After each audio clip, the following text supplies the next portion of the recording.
ఎవరైతే బెనిఫిషరీస్ ఉన్నారో మాకు పడింది రిమైనింగ్ ఎంత పర్లేదు మా వాళ్ళకి నేను వెరిఫై చేసుకుంటుంటే అసలు 1,80,000 టోటల్గా పెట్టాలి బాత్రూమ్ మ్యాండేట్స్ కలిపి ఏంటి పెండింగ్ ఉన్నది నేను చూసుకుంటాను పెండింగ్ ఒక పెట్టారు అనుకుంటే గవర్నమెంట్ పెండింగ్ అయితే ఎప్పుడైతే పడుతుంది అట్లేదంటే నేను మా వాళ్ళకి చెప్పి మీరు ఒక సమస్య ముందుకు వచ్చింది.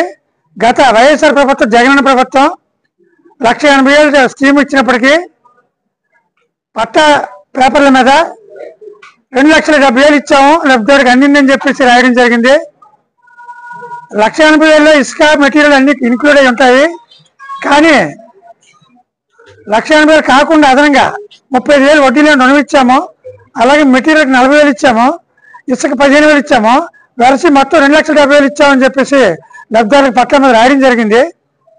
మేము బ్యాంకుకి హౌసింగ్ లోన్ కోసం వెళ్తే బ్యాంకు వాళ్ళు ఏమో లోన్ ఇచ్చినట్టుగా పట్టా మీద రాసింది కాబట్టి మళ్ళీ మీరు 2 లోన్ ఇవ్వలేము కాబట్టి ఆ లోన్ ఇవ్వడం ఇచ్చినట్లయితే మీరు క్లోజ్ చేసుకుని రండి, ఇవ్వకపోతే ఇవ్వలేదని ఎన్ఓసి తెండి అని చెప్పి బ్యాంకు వాళ్ళు అడగడంతో మరి గత్యంతరం లేక ఈరోజు ఈ యొక్క ఎండి ఆఫీస్కి వచ్చి గ్రీవెన్స్లో ఈరోజు ఈ సమస్య మీద ప్రస్తావించడం జరిగింది.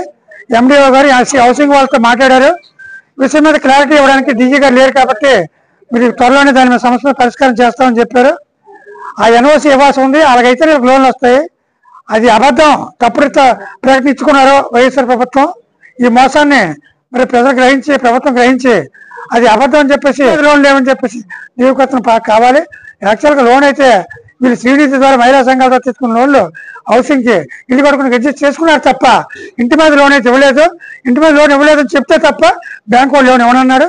కాబట్టి ఇంటి మీద లోన్ లేదని చెప్పేసి ఇవాళ తప్పుడు ప్రకటన పట్టణ రాశామని చెప్పేసి దాని వెనక ప్రభుత్వం తీసుకొని ఆ ధృవీకరణ పత్రాన్ని లోన్ లేవని చెప్పి ఎన్ఓసి ఇవ్వాలని చెప్పేసి ఇవాళ ప్రభుత్వానికి మేము విజ్ఞప్తి చేస్తాం ఎండిఓ ద్వారా గ్రీవెన్స్ ద్వారా.